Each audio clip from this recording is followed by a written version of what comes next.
Hey there, everybody. Welcome back to Plat. Today we're playing Green-White Adventure Aggro Token Deck. Now, this is basically a Reed Duke deck that I found out about through CGB, who is another YouTuber, or who is rather a YouTuber. I wouldn't call myself a YouTuber as much as a person that makes videos on YouTube, I guess. But basically, what are we working with here? Okay, first I want to say, if you've seen the Reed Duke list, or you've seen the CGB list, this is very, very similar, of course. It's like I copied the deck, but then I started making some changes. And keep in mind, I'm not as good of a player as either of them. But after playing this deck 20, 30 times, there was a few things that I just felt could be, I don't want to say improved, but would be different cards that were better suited to my playstyle. So the key differences here, they are running 2 or 3 Tristanis, which I really liked for a long time, but I totally cut Tristani for a Johnny instead. And the reason I did this is because very frequently for me, a Johnny was coming down too late. Like, I think a Johnny is there to basically, after you get a board cleared, you know, they're low on life, they clear the board, you Tristani, you have a board again, and then you can push in for the damage. At least that's what I think what it was for. But for me, I just didn't really, I felt like their health wasn't low enough for that to be a strong enough push to actually win me the game. And so I tried to get underneath them. And a Johnny coming in, if you're playing first, a Johnny comes in the turn before they get Ritual of Suit, which is usually very, very frequent to just push for lethal or get them so low by that point that they don't have a chance of coming back. So a Johnny coming down 4 mana instead of 5 is really good. Also, the creatures you control have Vigilance, I found to be incredibly useful. Now, a Johnny I added pretty late into the clips you're going to see. It wasn't in for all the first clips because I was just using the normal list and I've changed it over time. But creatures you control having Vigilance, I found it made very, very good use of Venerated Loxodon, got way better because I was able to attack, play a Johnny, counter everyone up, attack, and then play Venerated Loxodon to get another counter on it. And then you could put counters on it next turn, so it's almost like a double Anthem effect sometimes. And then March of the Multitudes, again, same thing. Just being able to attack, get in for damage, and then being able to tap it is really, really good. Also, they're only running 1 Unbreakable Formation. I bumped it up to 3. Because, again, I just highly, highly valued Vigilance in this deck. It felt really good with these Convoke costs, because I felt so frequently I would just have March of the Multitudes in my hand and a Venerated Loxodon, and it was just kind of awkward to play. And again, this is just, I'm not a super experienced player with this style of deck, with token aggro, but I really wanted to give it a go, because I know Reed Duke is really good, and they were taking it to a tournament, and I was like, all right, this is a confirmed good list of this style of deck, so I wanted to try it out. And for me, I just felt like I needed Vigilance. I really wanted to make use of all these cards a bit more. So another few changes I made, there was 4 Once Upon a Times. I took a couple out because I frequently would have 2 or 3 in my hand that weren't the first spell I cast, and then I would just like, it was so slow and, chunky to play. But I ended up having, this deck required such specific 1, 2, 3 drops, I felt like you really want your Innkeeper into 2/1 drops, into a Lovestruck Beast, Venerated Loxodon, or just like even an Unbreakable Formation to push in for damage. Like, you really need these super powerful 1, 2, and 3 turns. And I felt like Once Upon a Time, having 4 of them just made that way more consistent. Even if it wasn't as good in the mid game, it helped my early game a lot. That's really the major changes, but you can kind of see what the game plan is here, right? Turn 1, you want to play Edgewall, Innkeeper. You really just want 1 drops in general. I've found this card, Flaxen Intruder, to be really good. The Sorcery, I got off, I think, once, and that's like a desperate thing. It did actually win me that game that I did get it off because, we're both like kind of top decking, and I finally top decked a threat, and then they couldn't handle it. But even the 1 mana 1/2, sometimes like attacking in with this 1/2, if they either can't block it or they don't want to block it, they forget about it. Sometimes it's just like a 2/3 or a 3/4 because you've given it some counters, and it's not worth it to block them. This can sacrifice itself to destroy Cavalcade. It could destroy, I guess like Oath of Kaias, which isn't that big of a deal, but, it destroys enchantments or artifacts. There's a lot of decent targets. Nothing that's like that amazing other than like Fires of Innovation. Yeah, I think it's Fires of Innovation, the Grixis card, or the mono red card, I guess, that lets them play 2 cards a turn without paying mana, essentially. It does hit that, which is good, so I find the flexibility of this card actually surprisingly good in a 1-drop. Other than that, like, we just have a bunch of 1-drop adventures. None of them are that amazing. Giant Killer is pretty good. This card's pretty good. Fairy Guide Mother is like, it's in here because it's an adventure card. You wouldn't play a 1-mana 1/1 flyer most of the time. But you want to get this Edgewall Innkeeper down and to start drawing cards as fast as you can. You really don't want to miss any land drops because your deck never, even though you're an aggro deck, if you have 7 land, like you could use all 7 land usually pretty easily. March of Multitude is X. It's not that hard to get like oh, I want to play a Venerated Loxodon and an Ajani in the same turn, or I want to play a Once Upon a Time, or I want to use the Shepherd of the Flock, bounce a card back to my hand, play the adventure, and then play the creature again. Like you could use all your mana so easily, which is why flowers are really good. You just don't want to be missing land drops. So getting like a bunch of card draw, and obviously the refill after a board clear, but also like it just, I never felt like I had too much land. There was very, very few games where I got super flooded and I was like, God, this sucks. Like I almost always had something to do with all my land, especially when I drew the March of the Multitudes. Now, but that's basically it. Just get on the board. My version is a little more all in, low to the ground. Get on the board as fast as possible. Quickly get those unbreakable formations, those Ajani's, the Venerated Loxodon. Just get the counters on everybody, and then to swing in for these massive strikes. March of the Multitudes is really good. It's a card that's kind of hard to use for me. Like I never know when to time it perfectly. Because I'm like, oh, because it's always that with that Convoke X. You're just like, if I wait till next turn, I can get 7 guys on it instead of just getting 3 right now. When in reality, getting the 3 right now is usually like, especially if you have like an Ajani or something in your hand or an Unbreakable, is get the 3, buff them all up next turn and swing in for lethal. You don't always need to get the maximum value out of every card, which is kind of something you learn as you play more and more Magic. You're like, I need to get the maximum amount of value out of every single card. Is like kind of what you think as a new player, and then as you kind of learn to adjust to not get as much value for the benefit of speed, getting down for tempo essentially, right? Just getting more down faster before they can respond to it. So it's something I think you need to play with and kind of learn. Probably why Reed Duke's list is different than mine. Uses things like Tristani and less unbreakable formations and more March of Multitudes.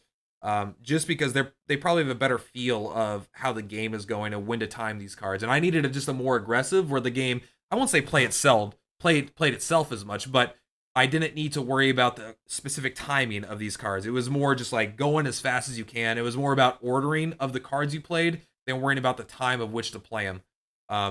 But anyway, guys, I have a bunch of clips to follow. I hope you guys enjoy it. The deck list is in the description. And that's all I gotta say. Come check out my stream sometime, motherfucker.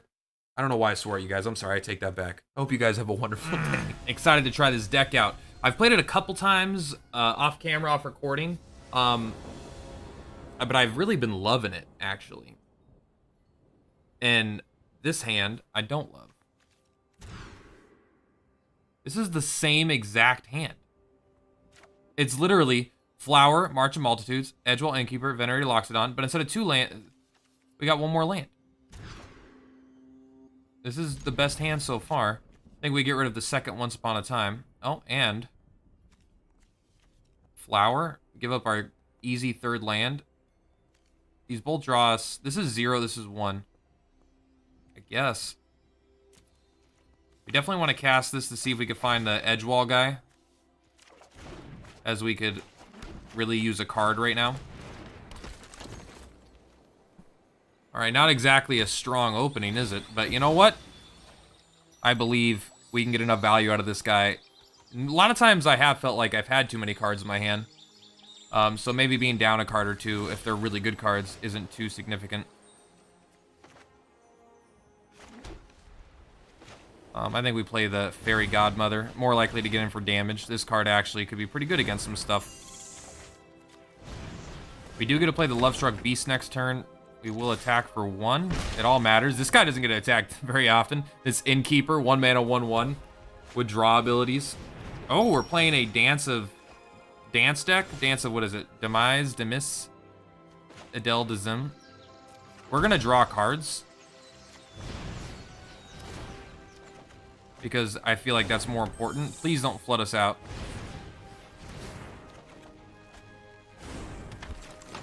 Alright, hopefully they don't play red and instantly kill us. If they do play red and instantly kill us with a Deafening Clarion, we're in trouble. Double black is not a risk right now. Okay, they got black, so they don't have Cry until earliest next turn, which would still be our demise, but wouldn't kill the Lovestruck Beast, I suppose. It's a fairy. Are you gonna bounce my 1 mana 1/1? This isn't a fight you can win. You're probably going to bounce into the tokens, right? Or you're just going to plus and hope to absorb 5 damage. Unless you really want that card that bad. The plus would be fine, actually, because I'm probably like 1, 2, 3, 4, 5, 6. Maybe I'll just attack you 6 in the face, though. No. Alright. Interesting choice, I gotta say. We got another Flood. Okay, play Lovestruck Beast. It's a decent card if we get super flooded.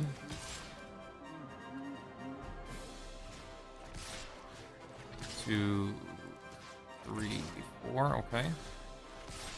He's at 10, Teferi is dead. This hand is pretty terrible, by the way. Like, obviously we've gone hyper wide, but this deck is full of ways to capitalize on it, and they're probably just going to cry us this turn. But that means we do get to, I guess we don't get to attack with the beast, do we? We don't have a way to create a 1-1. This creates, this is a 1-2, and it creates 2-2s. But, you know, oh, Kaya's Wrath. Oh, wow, I wasn't expecting that. I was not expecting that. March of Multitudes would have been really good. Well, I guess not. It would have just been cleared. Alright, well, we do get attacked with the Beast next turn. Unless they kill it, of course. So the egg does help with Kaya's Wrath a lot. I didn't even think about that, man.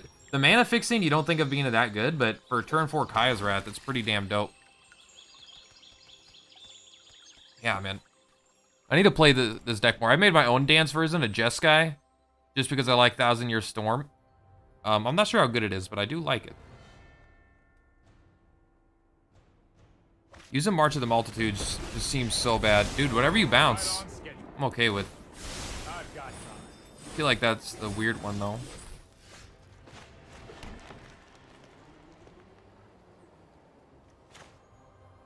We'll just make 3.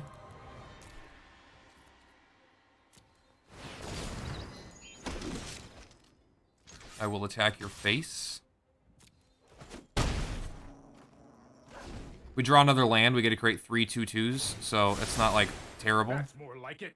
They probably have another Kaya's Wrath here. Unfortunately for us. We just, like, we have a lot of ways to beat this deck. Like, Kaya's Wrath is normally, it loses to us, because we have, ways to make our creatures indestructible.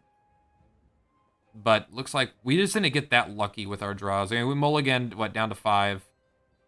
We had very playable stuff, and, you know, I will say, for mulliganing down to 5, we had a surprisingly good hand here. We might still win. He does have to have an answer to something. I assume that there is there's something coming through. But if they kill all my stuff without I know my responsibility. You gonna bounce the beast? Because that's really weak. Don't worry. Wow. I got this. Okay.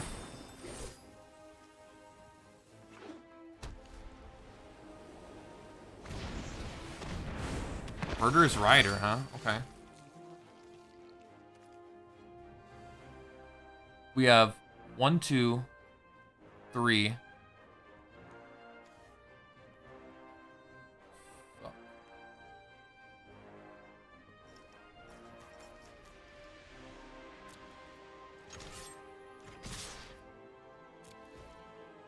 Now, do we kill the Murderous Rider here? It's not instant? Are you crazy? Oh my god. How can I forget that this card's not instant? How terrible is that?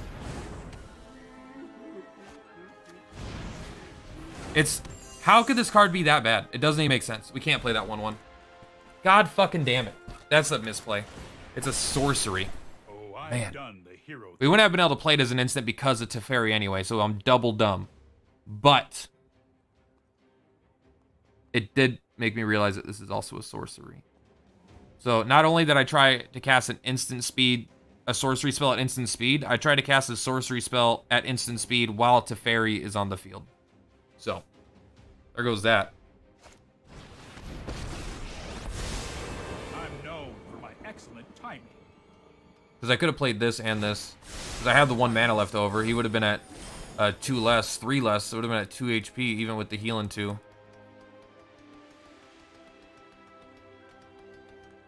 I don't think they're running out of board clears. And maybe, because, I mean, Teferi is not, like, the greatest answer. I kind of like the sleeve. It's all right.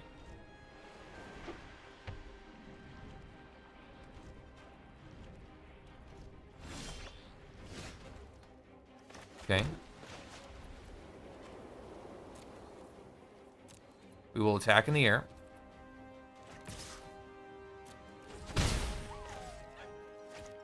I will create 3 2/2s. Go wide. Cryocanarium's still good, but I don't think they're running it. I think they would have played it by now. I've got it. And no reason to board clear yet, right? You have to do it before the damage step, though.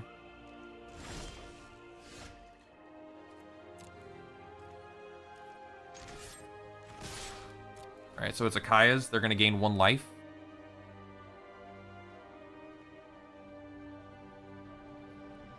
I assume. Dance! Alright.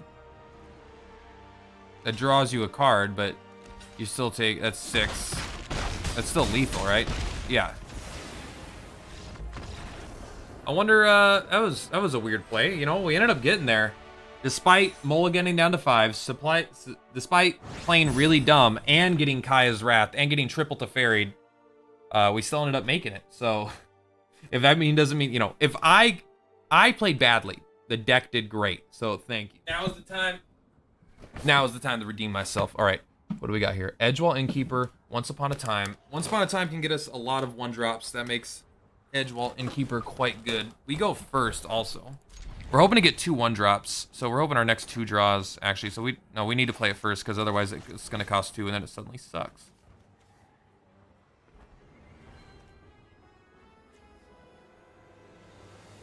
I think this is good.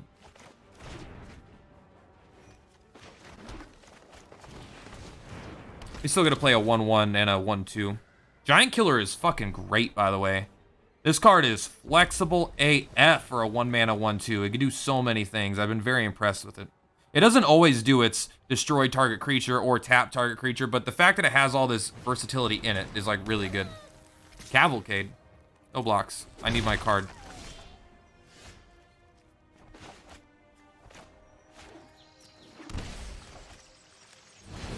I'll draw a card, please. Double Venerated Loxodon is pretty dope. That's what our next 2 turns are going to be for sure, huh? We will attack. We're not going to block with it, so why would we not get the damage in? Venerated Loxodon does make all of our guys big enough to block as well. I have to decide if I want to... No, I can't really do anything about that.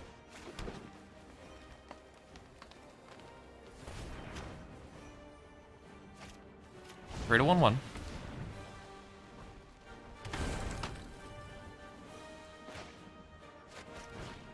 One, 2, 3, 4.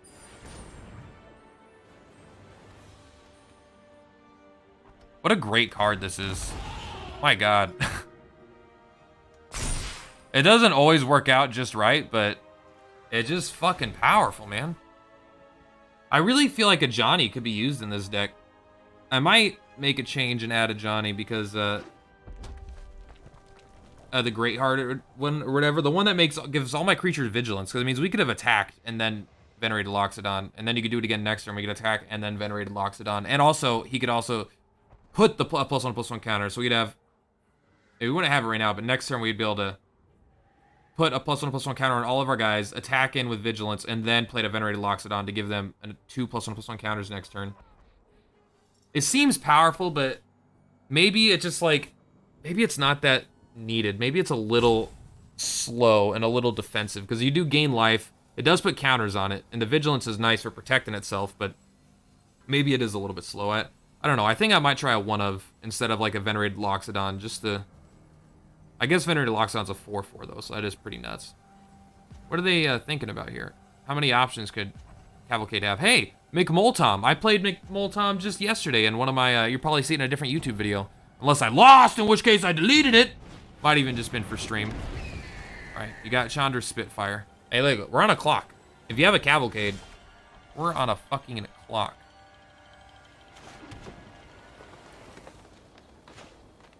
We just got Don't play that. We just gotta play this, right? This has got to be the play. It's not like you can be greedy and try to venerate a Loxodon and try to do something else, but let's just go. All right. This guy is also going to be really good if we did decide to leave mana up to start tapping this every turn. Just turns it off as an attacker, basically. 1, 2, 3, 4, 5. We'll leave this guy up to block. We don't want to take a surprising amount of damage. I want 2 blockers in case he plays that stupid 4-drop. That makes everything do 2 additional damage because we could still safely block these. And we'd only take 3 damage and then he would still die.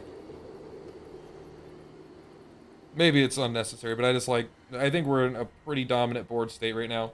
So this is what happens when Cavalcade doesn't go off, right? I mean, they're playing really damn slow. I'm not gonna lie, but, you know, some people play slow.